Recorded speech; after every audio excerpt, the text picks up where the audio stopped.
You're listening to the Food and Fitness Podcast, the show about all things related to food and fitness. Follow the show on Instagram, Facebook, and YouTube at food.fitnesspodcast. We're your hosts, Jackie Vandertuin, Jessica White, and Dave Marshall. On today's episode, we're going to talk wellness. When someone talks about being well, they often think of that physical aspect, that health, nutrition, and exercise, which is part of it, but being well means so much more. Wellness really is the integration of the many facets that make a person. In fact, the University of William and Mary defined wellness on their website as the 8 dimensions of wellness, being conscious, self-directed, and evolving, holistic, and multidimensional, positive, and affirming, and inclusive. Those are a lot of words to think about. Or some people, think wellness is just the opposite of illness. But is it? And others think, I'm multidimensional. I have optimal health, but health is not linear. So that means I eat well, exercise, and meditate 2 times a week. Therefore, I should be well. But it is so much more. So when I think about wellness, it's often compared to a wheel, like the wheel on your bike. And the wheel on your bike has spokes that provide support to the actual wheel. If you don't have a nice round wheel, the wheel's not going to move smoothly.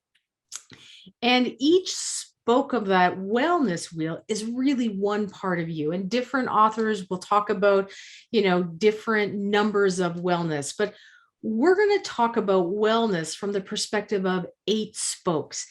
And our focus coming up this year is really going to be on the wheel and what constitutes the wheel in each of those spokes, because you really want a nice round wheel. So we're going to be discussing emotional spokes, financial spokes, environmental spokes, physical spokes, occupational spokes, social spokes, spiritual spokes, and intellectual spokes. So Dave and Jess, I initially brought this up to you guys, probably a couple of months ago, and I was I'm not sure how you'll think about this wellness. But when I brought this up to you, I wasn't I kind of got a certain excitement and hesitancy, that type of thing. So before I brought this up, Dave, when somebody would say to you, "Hey, I'm well," what did that mean to you?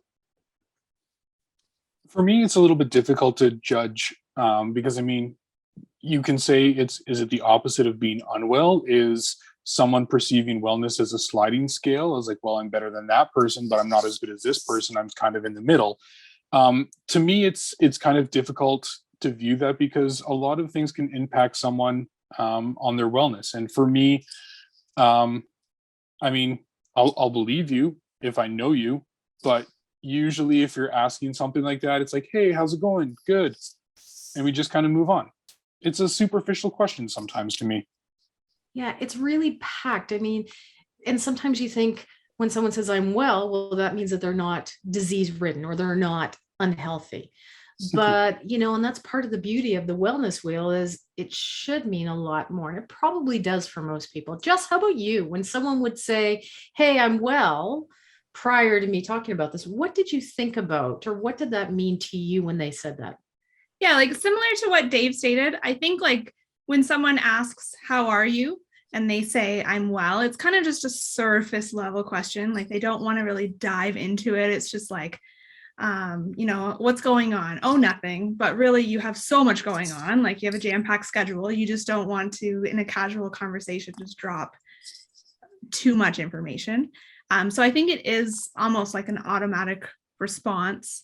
But when you sit back and you reflect, I think that's when you can truly understand where your wellness kind of is and what needs to be improved and kind of focus from that. And I think a lot of people don't give their wellness enough priority or thought in their day-to-day activities to give an automatic response on how they actually are. So they just jump to, "Oh, I'm well," without really diving in. Interesting. Right. So when I brought this up to you about the wellness wheel, and if you think about that metaphorical wheel, I remember when I was living in Calgary, and it is super cold, and when it's minus 40 and you start your car and you start driving down the road, you hear this thump, thump, thump, because your tires are literally square. And, if you think about, and I'm not a mechanic, so I know nothing about this, but if I continued to drive on these square wheels, I'm sure things would happen to my car. My shocks may, wear improperly. Like, I'm talking about something that I really know nothing about. I'm sure my car would start to break down. And I kind of think about that the same with the wellness wheel, is if it's not round, something's going to break down. And that's why the wellness wheel is not just physical. It's not just emotional. It incorporates things like intellectual. So now when I say to you guys, or if someone says to you, I am well, what are you thinking about when they say that? Dave, how about you? I think a lot of the spokes that we're going to be talking about this year, they're invisible. So maybe you can see someone say their arms in a cast. Hey, how's it going? Oh, I broke my arm, right? But if you go up to someone who's like, hey, how's it going? They're not going to do an inventory of their finances, their mental health. They're not going to do all those. They're not going to check all those boxes of what's going on in them, and you usually can't see that unless it's something's blatantly obvious. Sometimes there's certain ways to tell, but um, I think it's really going to be interesting to go further into this and see what you can tell about yourself when you do your own inventory, and maybe how you can approach other people, or how people can be more honest with each other when we ask questions like, how's it going? How are you doing? It'll open up eyes in a new way, I think. And having different people who specialize in different things, or who excel in certain things, can allow us to open up our eyes to how to deal with those situations better. Yeah, you know what? I really love that you said that, to have that open and honest conversation. I remember my dad suffered from depression, and I distinctly remember seeing him look out the window and him saying, I wish I broke my arm, because he was embarrassed and he was struggling, because men are men and they're not supposed to suffer from mental illness. It was a stigmatized thing to have other aspects of yourself. And I agree. I hope that this opens the eyes to people to be okay to say, hey, you know what? I'm not well because I'm feeling very lost in my belief system. Where am I going to go after I die? That type of thing. Just how about you? When someone says to you now, I'm well, what are you thinking? Well, for me, just taking a step back a little bit, when you first started talking about the wellness wheel, it was kind of like a light bulb moment for me, because it really does put all of the aspects of life and wellness into balance. So now, since we started the Food and Fitness podcast, we've all defined what we think of food and fitness, but that's just two parts of the bigger picture of wellness. Mm-hmm. So when you just initially described the wellness wheel, I was just like, this is it. This makes so much sense to me. Like, it just clicked. And on a professional side of things, I always talk about work-life balance. Well, those are only two things of the big picture.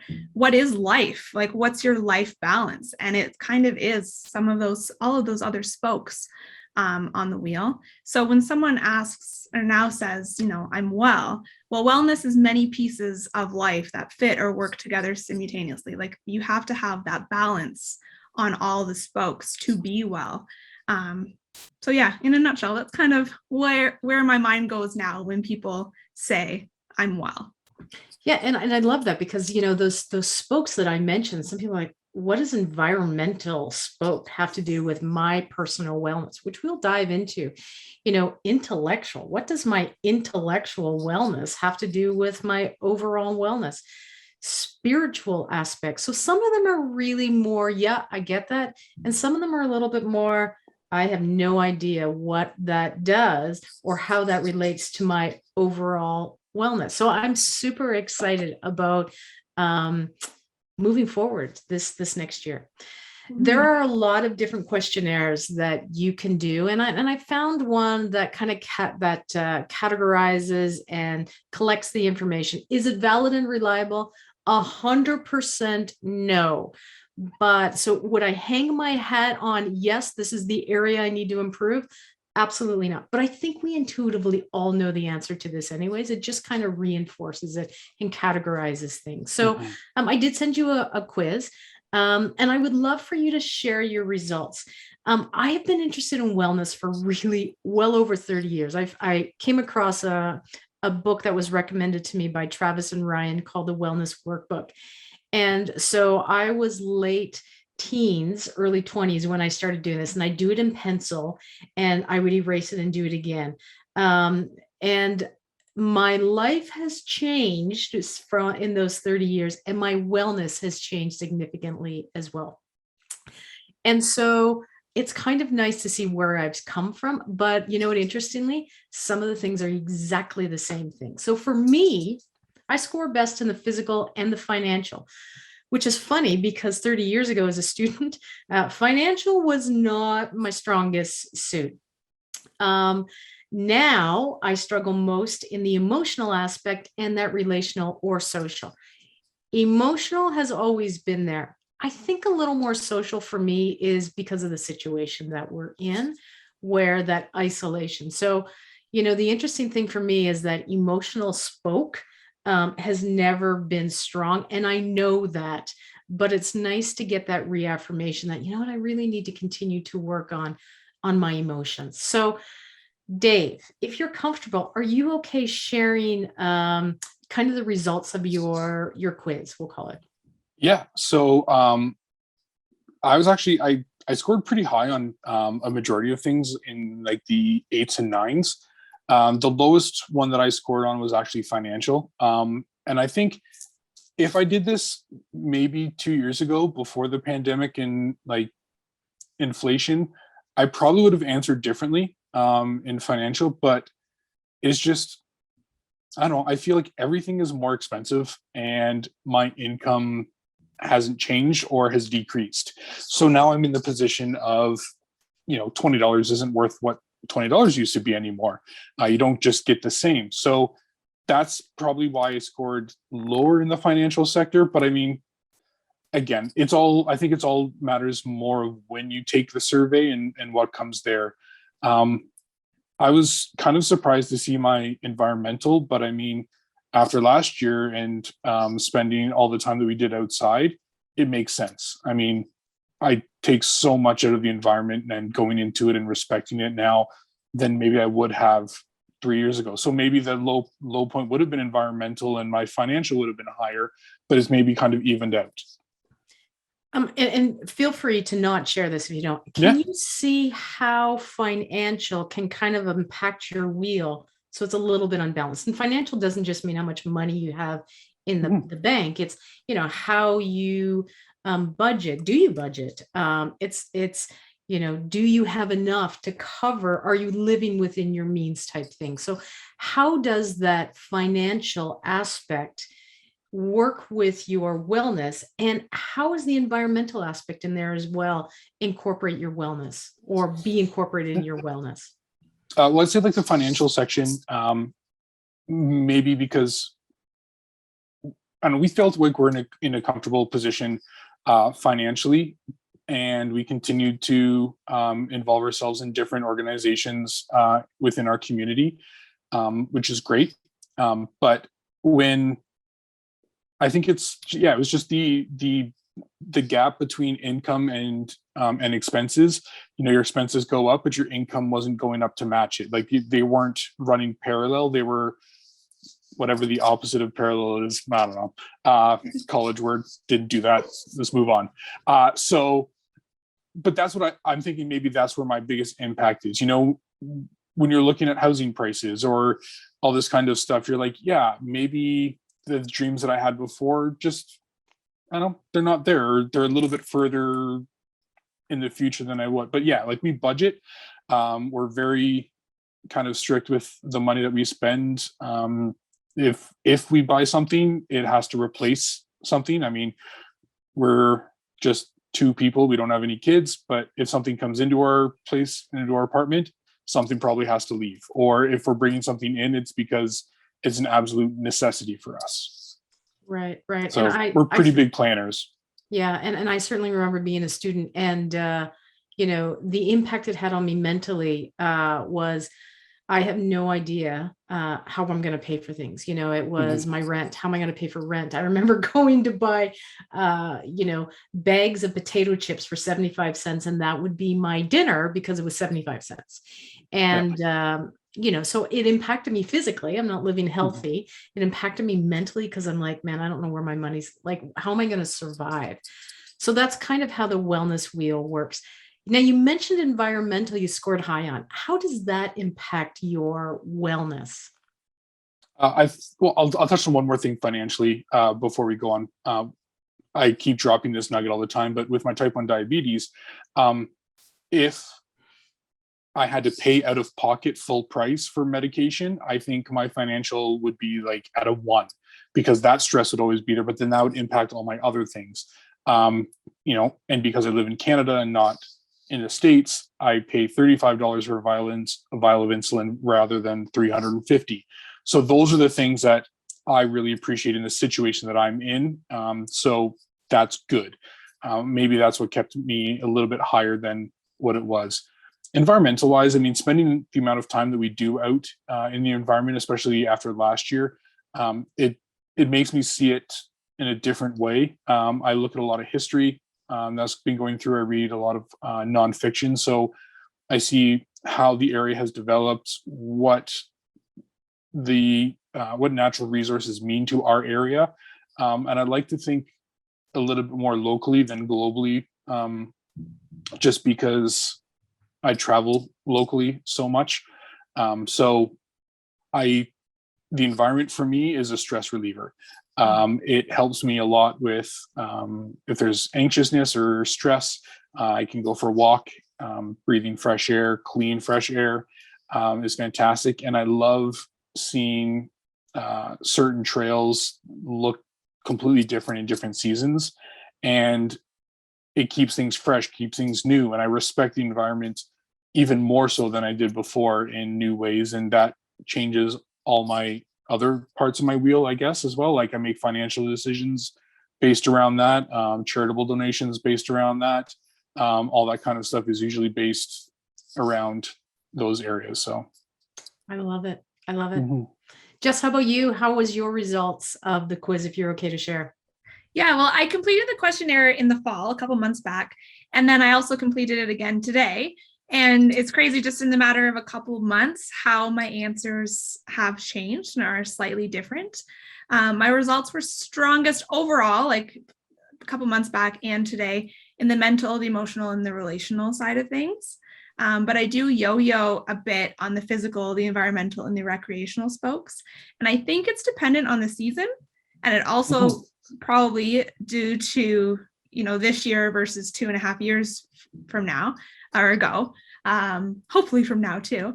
But just the way that the pandemic has changed gyms and the environmental, I think that is more seasonal, because I am definitely I go outside a lot more in the spring, the summer, and the fall, not so much in the winter. I'm a little hermit in the winter. And recreational for sure, there's not as many sports, there's not as many events happening in the area. But overall, my financial spoke has been on the lower side. I can definitely improve my finance management skills. So that's something that I am prioritizing moving forward into this year. I think a lot of things have added up over the last decade or so.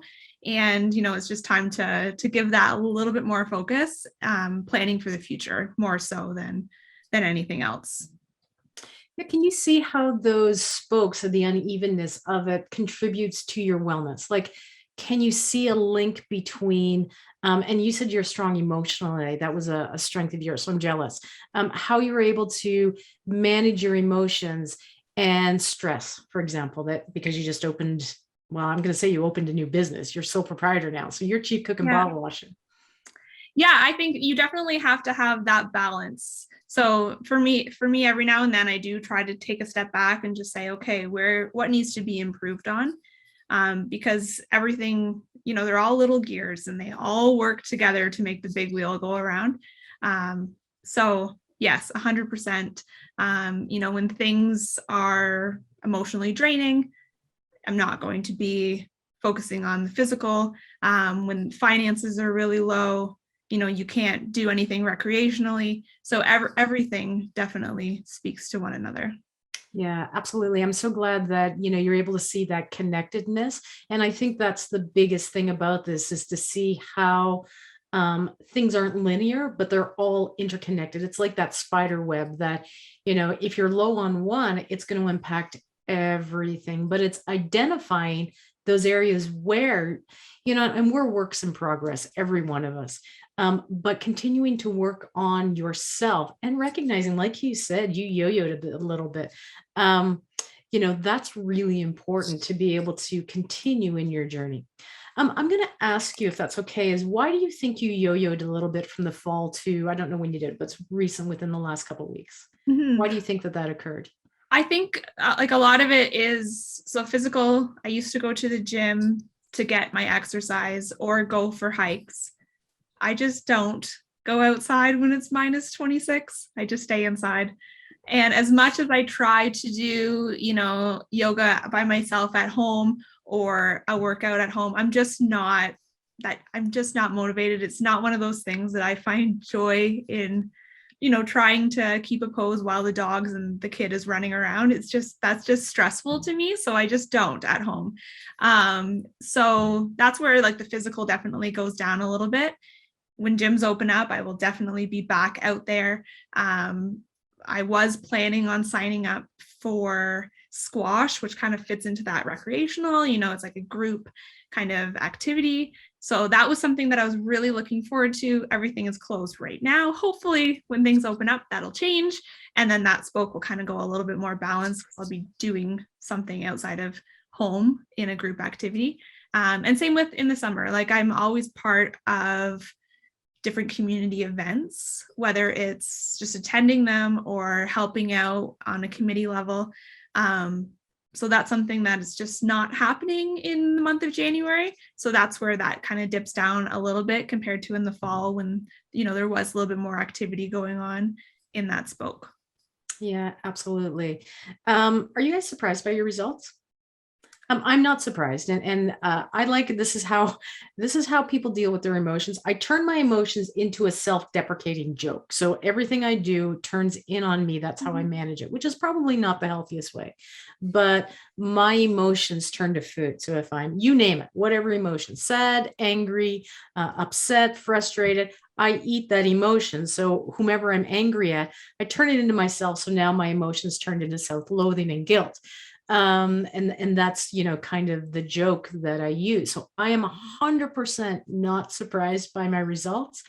But Dave, are you surprised at all by your results? No, I think usually I'm a pretty positive person, depending on the situation. But I mean, if I have a high tension or a high stress situation, I'll usually do something to bring it down later on. So by the end of, I don't know, at the end of the day for me, I usually balance out by the end of it. But I think something that's really interesting and we've kind of all touched on, it seems like this question and survey is, and the results are pretty fluid. So, I mean, as you evolve throughout the year, through, through 3 years, 5 years, 10 years, your results are going to change drastically, which I think you have some different spots in your life that are, you have some highs, you have some lows, and different situations are going to come up here and there. And I think for me, because I knew I had this like little bit of financial stress or just like undertone of worry, I knew that spoke was going to be lower. And maybe going into it, I answered those questions maybe a little different than if I didn't know what I was going into. So I think it's really interesting maybe to try and do this again in another couple of months. And if we did this, before we close out the year and see what our results come in at. And that for me, I think would be the most interesting part, is to see how we evolve, where we can grow and stuff like that. Yeah, absolutely. Yeah. Jess, how about you? I couldn't agree more. I think my wheel is fairly balanced. I'm not too surprised by the results. And I think it is definitely going to change season to season for me. There's always room for improvement, but I think the really nice thing about taking the time to do the questionnaire is you do reflect on all aspects of your life. And it really just kind of gives you just a better sense of where you can improve. Because I'm a strong believer that you can always do self-improvement. There's always room for improvement. And this wheel kind of gives you just a better sense of where you need to improve. I love it. I'm super excited by this year coming forward, and I think we've got some really good guests. So each month thereabouts, we're going to feature a spoke of the wheel, and we're going to have a guest talk about it. So next week or next month, we're going to start off with emotional spokes, wellness, and we have Dr. Jill Bailey coming forward. Dave, I know you have some guests who you've confirmed. I don't mean to put you on the spot here, but can you drop some hints on who's coming to be speaking with us in the next few months? Yeah, so we have some small business owners that'll be coming in to talk about your occupational, and that I think will have a lot of impact on how that works on your other areas. So your emotional, your stuff like that. We're going to talk to some people who are in the entertainment industry who could talk about your social, and people who have a tattoo artist who is also going to talk to us on the social, how to talk to people randomly, get a little bit deeper into conversation, which is, I think, is going to be very interesting. Some of them are going to be some, random people. They're not experts, but they're people in their field who excel at what they do. And this will give, I think, people an opportunity to relate to real people at a real time, and basically grow and expand and learn new ways to approach these different spokes. I love it. So I hope each of us take away kind of a takeaway kind of message. I know I'm super excited to hear Dr. Jill Bailey talk about emotional wellness next time, because again, it's something that I'm aware of for myself personally. So each of us can take away, something. And I think just as you were talking about, at the end of the year, we can reflect and do this quiz again and say, hey, you know what, where are we on our journey? So join us on a journey. Well, we're going to be tackling some what may seem like odd topics to include to be well. And if you have stories as a listener that you want to share, please drop us a line. We would love to hear from you and possibly have you as a guest to discuss your personal journey to wellness. Please note, we are not providing medical information, nor are we diagnosing conditions. If you want more information on a particular topic, we encourage you to reach out to our guests, whom we consider as experts. So come along for the ride. And it's probably not going to be smooth, but at the end, we hope it will be smoother. So until next time, We'll talk food. And we'll talk fitness. and we're going to do it together.